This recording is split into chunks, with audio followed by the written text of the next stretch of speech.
Bagaimana pendapat Masyarakat gaib. Mbak Indah tentang orang gangguan mental dipasung? Oh, heeh. Karena itu bagus. solusinya nggak Iya, ada. Anda bilang kasihan nggak manusiawi dipasung, ya rawat aja. Iya. Dia duit untuk ke psikolog nggak ada, apalagi di kampung tabib kan di sini maksudnya nggak ada psikolog. Ke rumah sakit jiwa mungkin nggak ada biaya juga. Bagaimana menurut Anda dia kalau punya keluarga yang gangguan jiwa tapi nggak punya biaya?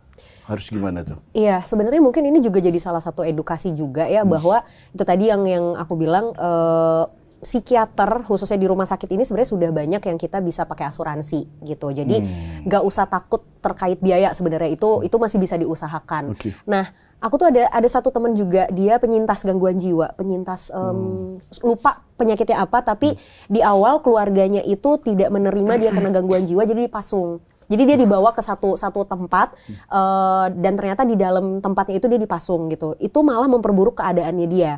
Kenapa? Karena orang-orang dengan gangguan jiwa, orang-orang dengan gangguan mental ini, mereka ini kan mereka tuh sebenarnya nggak ada bedanya sama kita manusia biasa. Setuju. Tapi yang membedakan adalah mereka punya pola berpikirnya sendiri yang mungkin berbeda dari umumnya gitu.